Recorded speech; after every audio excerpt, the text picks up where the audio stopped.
Yes, you read that title correctly, and no, it is not clickbait. This is my number one fall fragrance. Tom Ford Fougere d'Argent. I'm going to be reviewing this fragrance today, tell you how it smells, how it performs, when you can wear it, and basically just give you my overall thoughts on this scent. There are certain things that really surprise me when it comes to fragrances, right?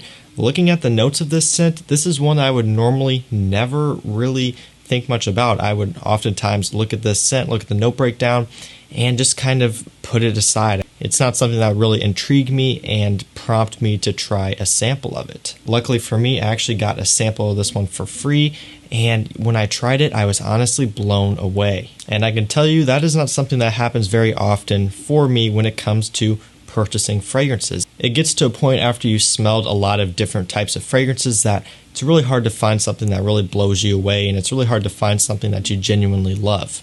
But this fragrance right here, this one pretty much fits into that category perfectly. So before we dive into the review, if you are new here to the channel, make sure you hit that subscribe button down below. Also turn on post notifications and give this video a like. That way all these new videos and reviews and top 10 lists are delivered directly to your phone so you can watch them easily. And now that we've gotten that out of the way, let's go and jump right into this. Let's start off with how this fragrance smells. When you first spray this one on, what you get right away in the opening is a nice mandarin orange and lavender mix. And judging by the name, Fougere d'Argent, that pretty much describes what this scent is going to be. This is going to be one of those classic Fougere type of scents. So if you're not into those types of fragrances, chances are you're probably not really going to be into this one either, because this one is a Fougere fragrance. That's really what this one is all about, that nice Fougere quality with that lavender and those woods. So that's something that for those of you who like scents like that, you're definitely going to like this one. As it settles down on my skin a little bit, I get a lot of ginger that starts to come in, giving it a little bit of a spicy kick. Along with that, a little bit of tonka bean as well, and the tonka bean gives it a little bit of a sweet and powdery smell.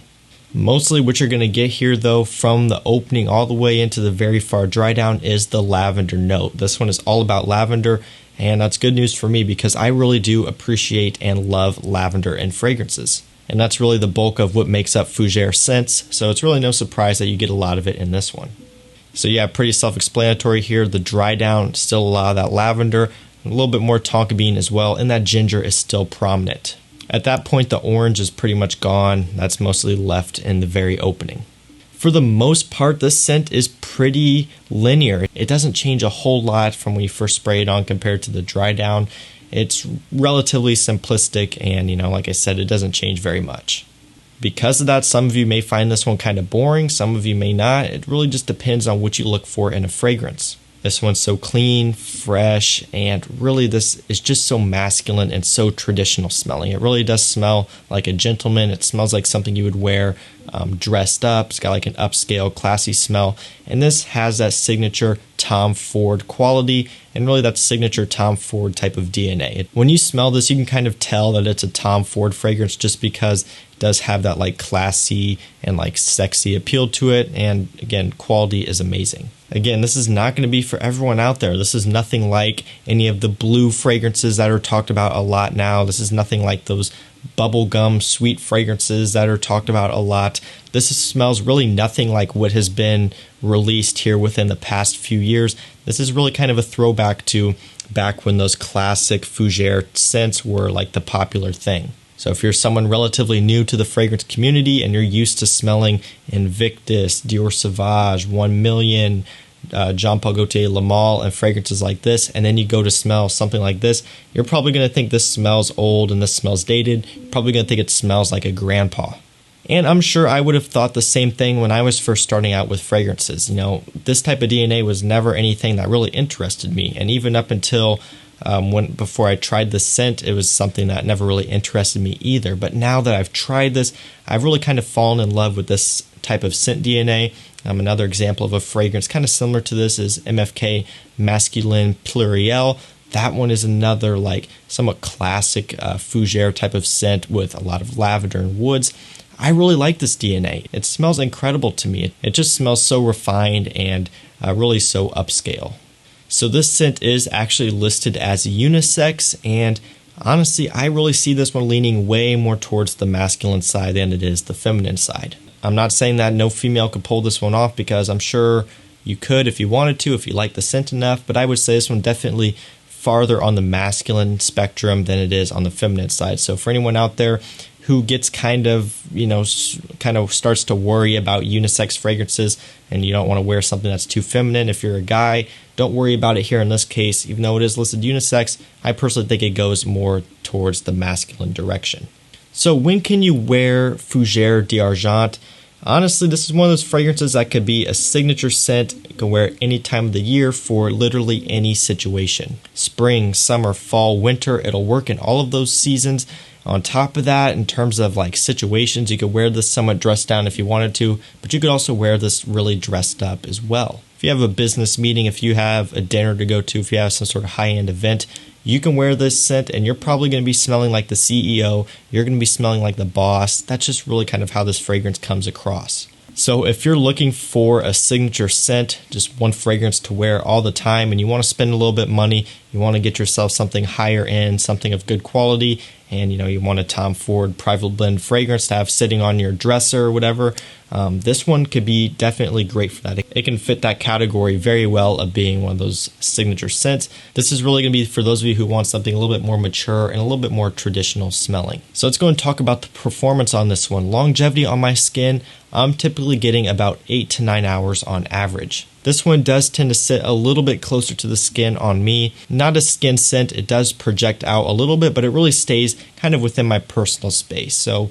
probably about like this, maybe a little bit more.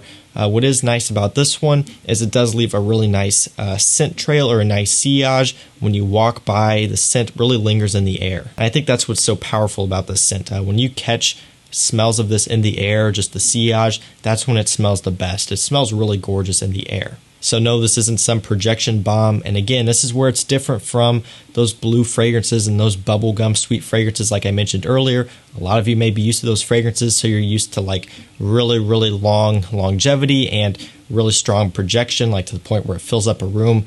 This is not that type of fragrance. It's not one that's supposed to fill up a room.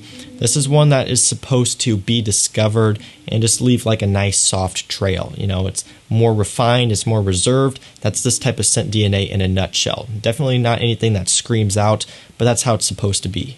Any type of professional, classy guy who is dressed up isn't going to want to wear anything that's projecting out and filling the room. You're going to want to go with something that sits a little bit closer to the skin, and this one does that perfectly. I also want to mention as well, I do see this one best suited for fall and maybe for spring as well, just kind of times when the weather's just a little bit cool, not like cold like winter, but also not really hot either. I just kind of wanted to throw that in there because I didn't talk about that earlier. Definitely suited, in my personal opinion, for spring and fall. But like I said, it can work for any time of the year. So compliment factor on this one, that's really going to depend. It's going to depend on how old you are, and it's going to depend on how old the people around you are. It's going to depend on when you're wearing it. This type of scent DNA, like I mentioned before, it's nothing like what's out there being released and what's popular nowadays. This one is probably going to get attention from the older crowd, just people who are a little bit more mature and just older, just because that's kind of how this scent DNA is. So if you're a young guy yourself and you're looking for a scent that's going to pull a lot of compliments, this one's probably not going to be for you. That's just not really, what this one is designed for. And the fact that this DNA has been around for a long time, Fougere scents aren't going to be compliment monsters, at least not from the younger crowd. I really don't care about compliments all that much, so that's not really a deal breaker for me. Even though I am young, I still enjoy the scent a lot, and this is one that I'm going to wear a lot, regardless of if it gets compliments or not. But again, if you're looking for one of those signature fragrances, maybe you're a little bit more older, you're a little bit more mature, you just want something you can wear all the time, wear it to work, wear it to dinner, wear it to dates, whatever, this one has got your back. It really does. I mean, it's going to work great for you if you're a mature guy who dresses up often and just a classy guy. This one's going to be the ticket. Overall performance on this one is respectable enough to where people will smell you and it will get you compliments. So really no worries there. And talking about price on this one before we wrap this up, typically you're going to be paying anywhere from $120 to $160, $170 for a 50 ml bottle, which is kind of the standard size for private blend fragrances, 50 ml, and that's kind of the standard pricing for them as well. So prices are going to be kind of all over the board on this one. You may be able to find it at a pretty good price, around $120, $130. Also maybe a little bit more expensive, $160, $170. Kind of just depends on where you're shopping from. Prices are going to be different everywhere. So just keep your eye out. Look on Facebook, look on the discounters for when something goes on sale and you can pick one up. I do believe FragranceNet has the 100 ml bottle for like $220 at the time of me making this video, which really isn't a bad price. I don't normally buy Tom Ford's in 100 ml. I do have one that I got for a good deal, but other than that, I would say most people do buy the 50 ml, but 100 ml would be better price per ml, and you're going to get a lot more fragrance as well. And that's a route you may want to go if you are going to be purchasing this and using it as a signature scent, one that you're going to wear often. Maybe you might want to spring for that 100 ml bottle just so you have more of it. I do think 50 ml can last you quite a while though. I typically don't go with too many sprays when I wear this one. Usually 2 to 3 is about all I'll do, and that'll give me enough projection and enough longevity as well. So guys, that's pretty much it for my review on Tom Ford Fougere d'Argent. Like I said, this is one that really surprised me. It's one of my personal favorites now, and yeah, it's my #1 fall fragrance for a reason. Just great stuff. It's going to work great for the fall and a little bit of cooler weather like this. It just smells beautiful. So if you've tried Fougere d'Argent, let me know what you think of it down below in the comments. And that's pretty much going to do it for this review, guys. So if you enjoyed this one, don't forget to leave a like. Also, don't forget to subscribe and turn on post notifications so you don't miss when I post. And that's going to do it for me, guys. I'll see you in the next one. Peace out.